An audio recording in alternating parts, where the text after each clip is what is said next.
Good morning, everybody. Welcome to Fresh Baked Disney, the best of Disney Baked Fresh Daily. I am your host, David Erickson, and we are here at a rope drop morning on a Saturday. Actually, I think we're just going to miss it again.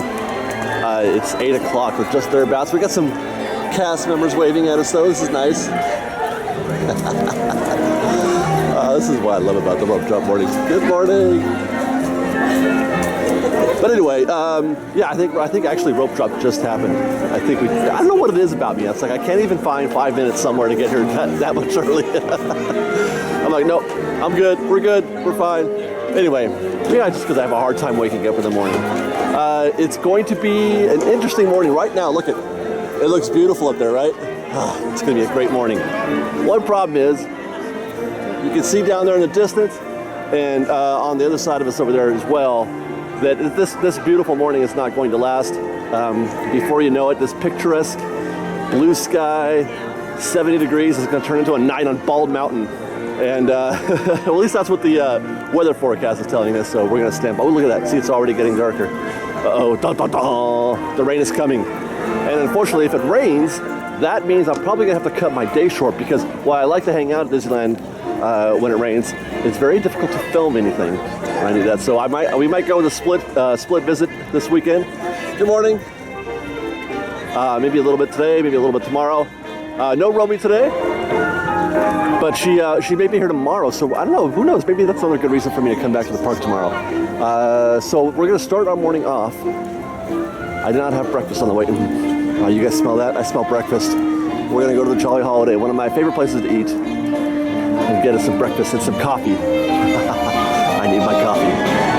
So at the Jolly Holiday, you can get croissants, muffins. There's a ham and cheese quiche that comes with fruit, and this croissant with scrambled eggs and cheese. I've had just about all of these. I'm not sure what we're gonna do yet. So we went with the ham and cheese quiche. I had to spit that out. Some fruit, some coffee. We got a view of Main Street as people are starting to come in for the very first time this morning. This is one of my favorite things in the whole wide world, is to have breakfast at the Jolly Holiday at 8 a.m. or 9 a.m. or whenever the rope drop is, and just watch people come in. All these people are here for, like, this is their first. They haven't spent 4 hours and are dragged out, by the park yet. So they're super happy, super ready to go. It's the most optimistic, happy time any place, anywhere, than right here. Disneyland Main Street rope drop. So I've never had the ham and cheese quiche before, and I guess it was kind of a surprise to me. There's egg in there with the ham and cheese, and I think I found an egg dish at Disneyland that I can actually tolerate, because it manages to, this configuration manages to keep the eggs hot, which is a big problem for me. It's cold eggs. So yeah, I'm enjoying the quiche so far, you guys. Loving this. And the view. The happy people. And I forgot to mention that as we are going solo today, at least I think so anyway, I brought co-host Dave with me, and I sent him ahead. He went to go get a fast pass for Big Thunder Railroad, so we can ride that later. Thanks, Dave. Yeah, we're totally gonna get a fast pass for Big Thunder, like you said. Thanks for stealing my bit. Thanks, co-host Dave. We'll be sure to check that out here pretty soon. We got some other things to do, like finishing our breakfast. From our seat here at the Jolly Holiday to the hub at the end of Main Street, we are off to a very good start. We just had an A+ breakfast at the Jolly Holiday. That ham and egg and cheese quiche was outstanding. Really enjoyed that. Now we got co-host Dave covering Big Thunder. So we're gonna head over here, because I just saw that we got a little bit of an update for you for Sleeping Beauty Castle. And there it is, folks. The tarps and the scaffolding are off the Sleeping Beauty Castle, and it looks exactly like it did before. Am I missing something? It looks the same to me.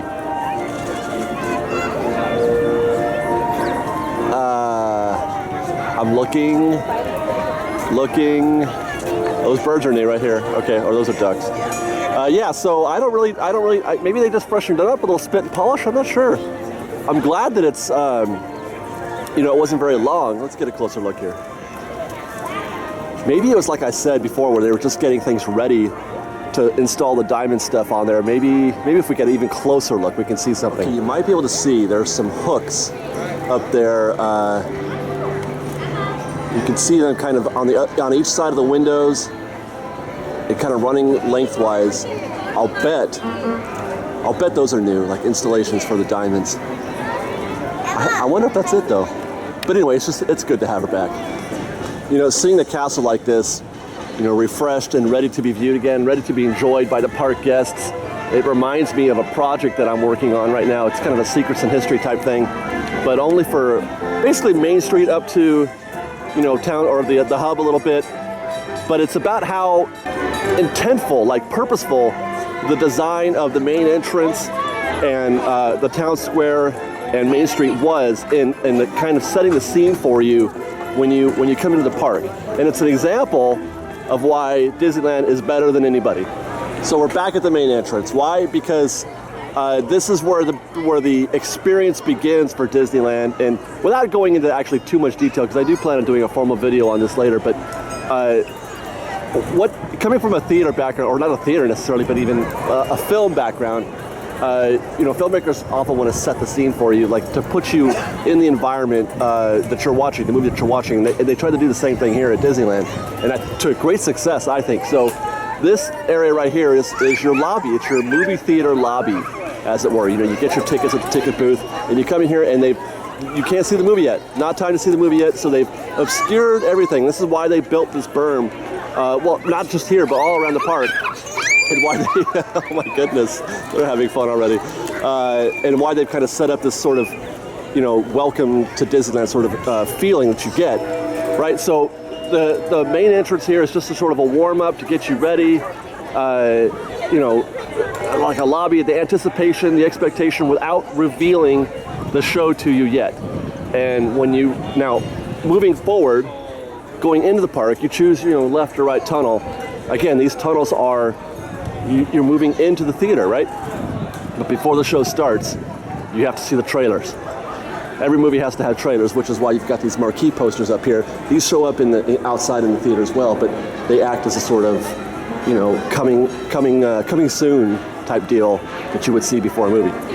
From atop the steps of the Disneyland Railroad, we get a beautiful look at Town Square and Main Street, and we're here to show you that the next step in the experience for Disneyland was to do what they call an establishing shot. If you've seen a lot of movies, which I'm sure most of you have, then you'll know that most films start with an establishing shot, and it's meant to inform you, you know, where you are, where the story is being told. Is it in New York City, or is it in the mountains of Montana, or, you know, a river or something like that? But that shot is always going to show you like an overhead, kind of like a helicopter flying through or something like that.